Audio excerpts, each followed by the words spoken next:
শেরপুরে বিএনপি জামায়াতের সংঘর্ষে জামায়াতের থানা সেক্রেটারিকে কুপিয়ে হত্যা করে। ভাই, এই দেশটার মধ্যে কি আদৌ পর্যন্ত শান্তি আসবে না? আর যারা এই কাজটা করছেন, আমি তাদের নাম বলবো না, কারা এই কাজটা করছে সেটা ইতিমধ্যে যারা করছে তারাও জানে, তার দল সবাই জানে। আর পাবলিক তো এই ভিডিওর নিচে কমেন্ট করবেই। ঠিক আছে, আপনারা এই যে আকামগুলা করতেছেন, আপনারা কি আদৌ ভোট পাবেন? জীবনের ফার্স্ট ভোট দিব, যৌবনের এবং জীবনের ফার্স্ট ভোট দিব। কারে দিব? আপনাদেরকে।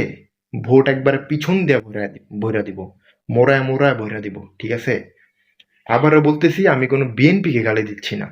যারা তাকে মারছে, ঠিক আছে, যেই দল এই ব্যক্তিটাকে এইভাবে নির্মমভাবে হত্যা করছে, তাদের পিছনে ঢুকাই দিব। ঠিক আছে, আমি কোনো বিএনপিকে বকা দিচ্ছি না, বিএনপিকে বলতেছি না। মানুষ জানে তো, মানুষ জানে কারা মারছে তাকে। পিছন দিয়ে ঢুকাই দিব।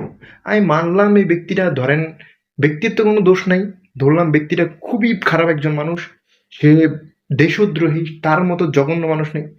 কিন্তু রাজনীতির জন্য কি একটা মানুষকে এইভাবে নির্মমভাবে হত্যা করা হবে কোপায়া? হ্যাঁ, মানে দেশটা মানে কই গেছে চিন্তা করেন বাইঞ্চোদ গুলা। এই বাংলাদেশটার মধ্যে এরকম কেন?